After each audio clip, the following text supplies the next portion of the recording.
Hello and welcome everyone. तो आज मैं आपके लिए लेकर आया हूँ 20 महत्वपूर्ण ऑब्जेक्टिव क्वेश्चन क्लास 10 साइंस के लिए।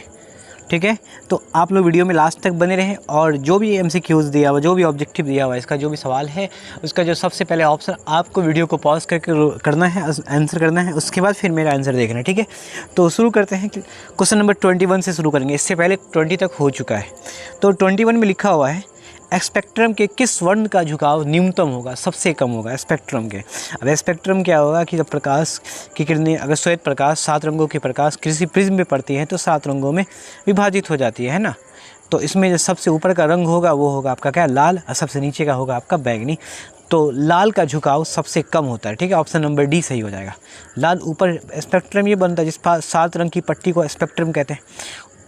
प्रकाश हल्का सा दिशा में परिवर्तन कर लिया, इतना सा दिशा में परिवर्तन की प्रक्रिया जो होती है वो होता है प्रकाश का अपवर्तन। तो प्रिज्म से होकर जो अपवर्तन हो रहा है तो उसमें लाल रंग जो होगा श्वेत प्रकाश का वो सबसे ऊपर रहेगा, सबसे कम अपवर्तन होगा, सबसे कम झुकाव होगा, और सबसे ज़्यादा जो होगा वो बैगनी का होगा। बढ़ते क्वेश्चन नंबर 22 में लिखा हुआ है रेटिना पे किसी वस्तु का उल्टा और वास्तविक प्रतिबिंब किसके द्वारा बनता है ना। रेटिना पे एक वस्तु का वास्तविक और उल्टा प्रतिबिंब बनता है, याद रखिएगा वो किसके द्वारा, तो हमेशा नेत्र लेंस द्वारा, अभिनेत्र लेंस द्वारा बनता है। ठीक है, ऑप्शन नंबर सी सही होगा। क्वेश्चन नंबर 23 में आते हैं, क्या लिखा हुआ है अत्यधिक ऊंचाई पर आकाश में वायुयान से सफ़र करने पर आकाश का रंग कैसा दिखता है। चलो बताओ जल्दी क्या होगा इसका आंसर। अत्यधिक ऊंचाई पर आकाश में वायुयान से सफ़र करने पर आकाश का रंग, जैसे जैसे आप नीचे से ऊपर जाओगे वैसे वैसे क्या होगा कि आकाश का रंग आपको काला दिखाई देगा। क्योंकि ऊपर में क्या होता है, जैसे जैसे हम ऊपर जाते हैं तो वायु के कण, धूल कण, जितने भी सारे कण होते हैं वो धीरे धीरे उसका घनत्व, उसका डेंसिटी कम होते जाएगा। मतलब ये हुआ कि प्रकाश की जो किरणें आती है उस वायुमंडल में जहाँ कण की संख्या कम हो वहाँ अपवर्तन पूरी तरह से नहीं होगा, है ना। प्रकाश का कोई अपवर्तन नहीं होगा क्योंकि वहाँ है ही नहीं कण, इसीलिए क्या होता है वो हमें काला दिखाई देगा। ठीक है, और क्या होता है नीले रंग का जो प्रकीर्णन होता है वो होता ही नहीं है क्योंकि कोई धूल कण होगा ही नहीं कि प्रकीर्णन होगा, प्रकाश सीधी आएगी, हमें काला दिखाई देगा। क्वेश्चन नंबर 24 में लिखा हुआ है कि अभिनेत्र लेंस की वक्रता में कुछ सीमाओं का रूपांतरण करने की जिम्मेवार है। मतलब ये अभिनेत्र लेंस की वक्रता त्रिज्या, अभिनेत्र लेंस की फोकस दूरी को अगर हम बदल सकते हैं तो उसमें इसके लिए कौन जिम्मेदार होगा वो बताना है। तो याद रखिएगा इसका जो सही ऑप्शन होगा वो होगा पश्चिमाभी पेशिया। पश्चिमाभी पेशिया ही लेंस की वक्रता त्रिज्या को, फोकस दूरी को कंट्रोल करता है। क्वेश्चन नंबर 25 में आते हैं, पुतली के साइज को नियंत्रित करने वाला गहरा पेशिया डायफ्राम क्या कहलाता है। तो पुतली के साइज को कंट्रोल करने का काम करता है। याद रखिएगा इसका सही ऑप्शन हो जाएगा आपका परिताड़िका। ठीक है, परिताड़िका जो पुतली के जस्ट बाद होता है। 26 नेत्र लेंस में समायोजन की क्रिया होती है। तो नेत्र लेंस में समायोजन की क्रिया किसके द्वारा होती है ये बताना आपको। क्या आइरिस द्वारा होगा, या नेत्र लेंस द्वारा होगा, या सिलियरी मांसपेशिया द्वारा होगा, या कॉर्निया द्वारा होगा। तो इसका जो सही ऑप्शन होगा वो होगा आपका नेत्र लेंस में समायोजन की क्रिया वो होगा आपका सिलियरी मांसपेशियों द्वारा, पेशियों द्वारा होता है, जो नेत्र लेंस को लटकाए रखता है। ठीक है, नेत्र के अंदर नेत्र लेंस को लटकाने का काम करता है सिलियरी मांसपेशिया, पश्चिमाभी पेशिया भी कहते हैं उसको। 27 में आते हैं, तो 27 में लिखा हुआ है जब नज़दीक की चीज़ को देखा जाता है तो अभिनेत्र लेंस की वक्रता त्रिज्या में क्या परिवर्तन होता है। ठीक है, फोकस दूरी बढ़ जाएगा, या लेंस पतला हो जाएगा, या फोकस दूरी घट जाएगा, या कोई परिवर्तन नहीं होगा, वो बताना। सही ऑप्शन क्या होगा। जब नज़दीक की चीज़ को देखा जाता है तो अभिनेत्र लेंस की वक्रता त्रिज्या में क्या बदलाव होता है। तो याद रखिएगा उस टाइम पे जब नज़दीक की चीज़ को देखते हैं तो वस्तु क्या होता है कि आँख अपने लेंस की फोकस दूरी को कम करता है, क्योंकि फोकस दूरी जितना कम होगा उतना ही नज़दीक का देखेंगे। दूर की वस्तु देखने के लिए साफ साफ फोकस दूरी को हम बढ़ाते हैं, तो नज़दीक की वस्तु देखने के लिए फोकस दूरी को घटाना पड़ेगा, क्योंकि नज़दीक की चीज़ को देखा जाता है। ऑप्शन क्वेश्चन में दिया हुआ है, तो ऑप्शन नंबर बी सही होगा। ठीक है, क्वेश्चन नंबर आते हैं आप 28 में। तो 28 में लिखा हुआ जब नेत्र निकट की वस्तु को साफ साफ नहीं देख सकता उस नेत्र में क्या होता है। दूर दृष्टि दोष होता है, या निकट होता है, या जरा दूर होता है, या वर्णता क्या होता है, सही बताना है आपको। तो याद रखिएगा, जो नेत्र निकट की वस्तु को साफ साफ नहीं देख सकता उसको हम दूर दृष्टि दोष कहते हैं। ऑप्शन नंबर ए सही हो जाएगा। ठीक है, क्वेश्चन नंबर 29 में आते हैं। जब वायुमंडल में से होकर सूर्य प्रकाश गुजरता है तो आकाश का रंग नीला हो दिखता है, क्योंकि ऑब्वियसली जब वायुमंडल से प्रकाश गुजरती है तो आसमान हमें नीला दिखाई देता है। प्रकाश के वर्ण प्रकीर्णन के कारण ऐसी घटना होती है। ऑप्शन पढ़ते हैं। वायु के सूक्ष्म कण सूर्य प्रकाश के बैंगनी रंग को तीव्रता से प्रकीर्णित करता है, या वायु के सूक्ष्म कण सूर्य प्रकाश के नीले रंग को तीव्रता से प्रकीर्णित करता है, या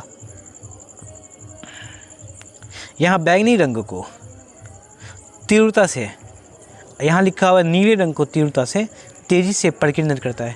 तो ऑप्शन नंबर आपका बी सही हो जाएगा। वो क्योंकि नीले रंग को तेज़ी से प्रकीर्णित करता है, इसीलिए प्रकीर्णन के कारण हमें आसमान नीला दिखाई देगा।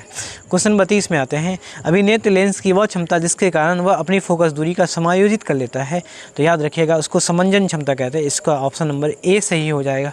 ठीक है, 31 में आते हैं। लिखा हुआ किसी नेत्र की का निकट बिंदु तो ऑब्वियसली 25 सेंटीमीटर होगा, और दूर बिंदु पूछा जाएगा तो वो अनंत हो जाएगा। दूर बिंदु हो जाएगा आपका क्या, अनंत। ठीक है, क्वेश्चन नंबर 32 में आते हैं। वास्तविक सूर्यास्त और आभासी सूर्यास्त, जो रियल में सूर्य निकलता है और आभासी रूप में जो दिखाई देता है हमें निकलते हुआ, उसके बीच लगभग कितने समय का अंतर होता है, तो ऑप्शन नंबर बी हो जाएगा, और 2 मिनट का अंतर होता है। ठीक है, चलचित्र में निम्नलिखित में किसका उपयोग होता है, तो याद रखिएगा इसका जो सही ऑप्शन होगा, वैसे सबंजन दिया हुआ है, दृष्टि निर्बंध दिया हुआ है, या सुस्पष्ट दृष्टि के अल्पम दृढ़ दिया हुआ है, या द्वि फोकस लेंस निकाय दिया हुआ है। तो इस क्वेश्चन का जो सही ऑप्शन होगा वो ऑप्शन नंबर बी हो जाएगा। ठीक है, क्वेश्चन नंबर 34 में आता है। निकट दृष्टि दोष उत्पन्न होने का क्या कारण है? अभिनेत्र लेंस की वक्रता का बढ़ जाना, या अभिनेत्र लेंस की वक्रता का घट जाना, या नेत्र गोलाक की लंबाई का घटना, या इनमें कोई नहीं। ठीक है, सही ऑप्शन बताना इन चारों में क्या होगा। निकट दृष्टि दोष जो उत्पन्न होने का क्या कारण है, तो निकट दृष्टि दोष उत्पन्न होने का कारण, मतलब निकट का मतलब ये हुआ कि जो दूर की वस्तु साफ साफ नहीं दिखाई देगा। तो दूर की वस्तु साफ साफ नहीं दिखाई देगा मतलब नेत्र गोलाक जो होगा उसका जो वक्रता होगा वो बिल्कुल क्या हो जाएगा, बढ़ जाएगा, है ना। ऑप्शन नंबर ए सही हो जाएगा। ठीक है, ऑप्शन नंबर ए सही होगा। क्वेश्चन नंबर 35 में आते हैं। अगर प्रकीर्णन करने वाले कणों का साइज काफ़ी बड़ा हो तो प्रकीर्णित प्रकाश क्या होगा? प्रकीर्णन करने वाले कणों का साइज यदि बड़ा हो तो प्रकीर्णित प्रकाश, देखो श्वेत प्रकाश होगा। ठीक है, वो श्वेत होगा, याद रखिएगा, क्योंकि श्वेत प्रकाश 7 रंगों का मिश्रण है, उसमें 7 रंग मिले होते हैं। उसमें नीला रंग, हर एक रंग जो होगा वो हर एक कणों के लिए होगा। एक एक कणों को हम प्रकीर्णित कर सकते हैं, छोटे छोटे कणों को।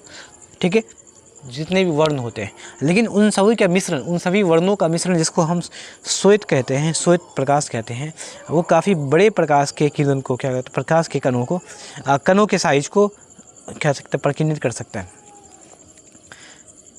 36 में किसी प्रिज्म से होकर गुजरने वाली प्रकाश के लिए आपतन कोण आई और अपवर्तन कोण, जो प्रिज्म से हो गया, यहाँ हो गया आपतन कोण आपका अभिलंब,